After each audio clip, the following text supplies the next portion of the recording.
Boas tardes a todos, moitísimas grazas por acompañarnos a esta quinta edición de Cataarte, unha iniciativa que surdiu de maneira experimental durante unha exposición dun pintor de Vigo, Álex Vázquez Palacios, pero que el sempre tivo un certo vencellamento con Ourense dentro da exposición. El lembrábase de que un ano fixera o cartel das festas do Ribeiro e plantexounos a posibilidade de facer dentro da exposición algunha actividade complementaria.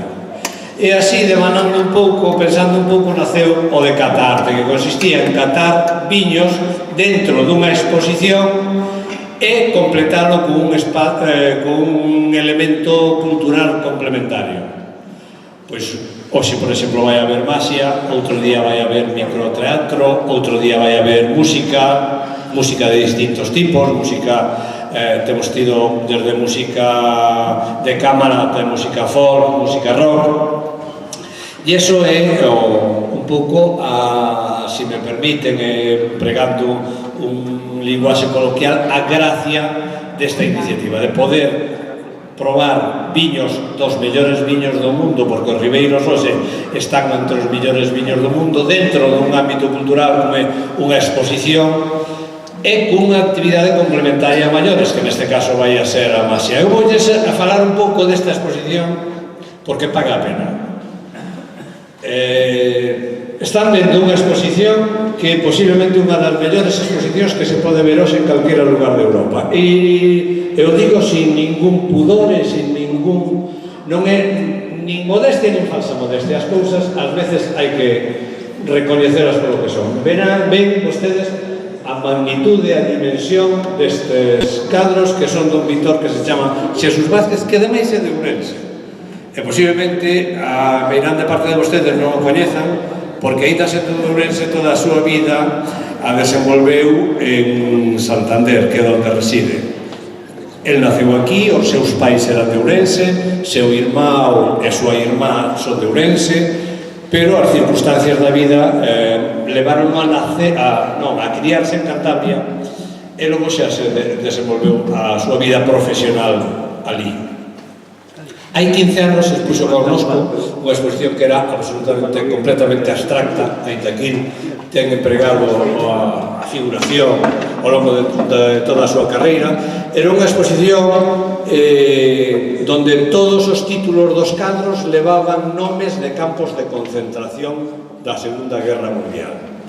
Esa dicotomía que el buscaba entre o nome dun campo de concentración e a fermosura que en principio debe aportarnos un cadro, que nos debe chamar a atención e atraernos polo bonito que esa dicotomía está sempre na súa obra.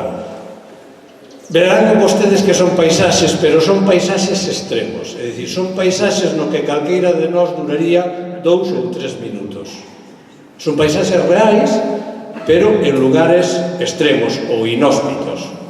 Este é un deserto. Estas flores nacen cada X anos, porque ao mellor chove cada 5 ou 6 anos e ese é o cadro, pero dende logo non é habitable esa zona.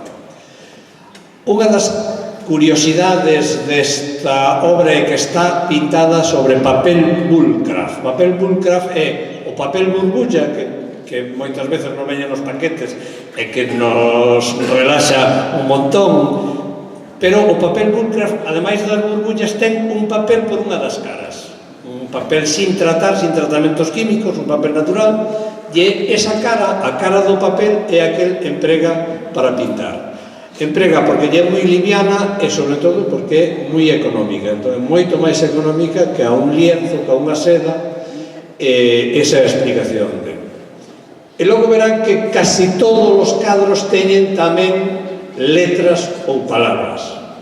Volve a insistir, por exemplo, nese cadro que son eses barcos, nesa costa, todos os nomes son nomes de cidades onde houbo algunha batalla.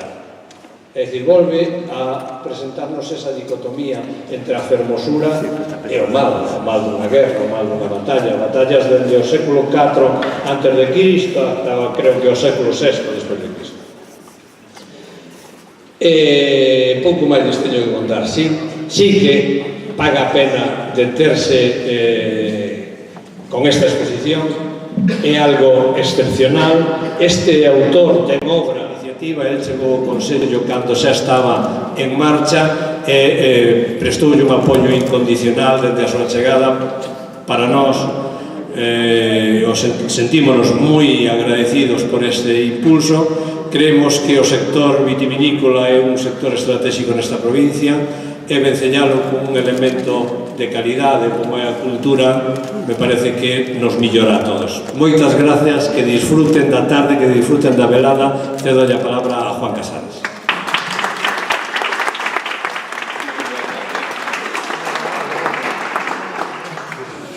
Boa tarde, moitas gracias Paco, moitas gracias por o revés. Eu penso que, sinceramente, tampouco quero que isto se convirta pois nun diálogo de agradecementos, pero sí é certo que é o Consello Regulador que ten que estar agradecido este centro, que sempre está aberto para este tipo de iniciativas. Nunca escoitamos un non, e falo como presidente do Ribeiro e falo noutros aspectos da miña vida laboral onde tamén desenvolvo moitas actividades aquí. Quede constancia, polo tanto, do agradecemento a ti e o equipo que tes aquí traballando, que é do máis eficiente que coñezo. Teño que dar as gracias tamén ao meu equipo, tanto a Pablo como a Erika, que están aquí auxiliándonos hoxe. Bueno, pois, gracias aos asistentes, como sempre, saben ustedes onde estamos.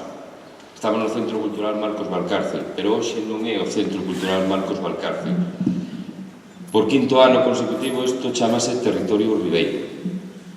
Non podemos traer Leiro, non podemos traer Ribadavia, non podemos traer Carballeda, etc. para aquí. Por lo tanto, montamos aquí unha sucursal que chamamos Territorio Ribeiro durante os xoves do mes de novembro, o gallaque durante moitos anos. Hoxe, como nos retrasamos un pouco no comenzo, tampouco lles vou a botar un speech excesivamente longo, porque os protagonistas son outros. E ademais, porque eu penso que os que están aquí saben o que veñen. Veñen a probar viño de verdade, viño de calidade. Pero máis que alá de todo iso, veñen a probar algo máis que viño. E unha cousa que a mí me gusta salientar. Veñen a probar historia, veñen a olir tradición, porque eso é o Ribeiro, historia, tradición, viño, calidade, e a historia de Galicia, é a enseña de Galicia e é a enseña desta provincia. E isto, evidentemente, está o dicindo o presidente do Ribeiro, pero din os manuais, o din o documento. Hoxe vamos a presentar unha das adegas representativas da nosa denominación de orixe, a adega Loeda. Levan traballando dende os anos 20 do século pasado, polo tanto, case un século. E son bandeira porque traballan moi ben un dos nosos tesouros máis preciados, que é a nosa variedade raíña, a treixadura. Hoxe nos van a dar a probar dúas presentacións, 4 parroquias e Viñaleda. De acordo? Espero que disfruten deles. E quero facer unha mención especial á Asociación AFOB. Esta actividade mestura cultura plástica, cultura musical, viño, cultura, pero tamén mestura unha cousa que é moi importante. E ahora sí, evidentemente, me gustaría falar máis que como gustaríame espirme dese manto de presidente do Ribeiro e falar como Juan Casares. Hai moita xente que traballa arreo en determinados campos donde, polas razones que for, nin empresas, nin administracións ven rentabilidade, ven motivación para investigar. Estou me referindo a determinadas enfermidades como as que nos ocupan hoxe, fibromialgia, a fatiga crónica, a sensibilidade química. Algúnas delas enfermedades raras. Enfermedades raras pola súa frecuencia de aparición e enfermedades raras polo pouco que se investigan. Eu penso, sinceramente, non sei se o comparten comigo, que hai cousas que están máis alá das curvas da oferta e a demanda. Entramos no campo moral e penso que esas enfermidades deberán de estar un poquinho máis investigadas. Por iso, doble motivo para darlles un agradecemento como cidadán polo esforzo, polo traballo que está facendo esta asociación. Vaya para vostedes a miña homenaxe. Gracias.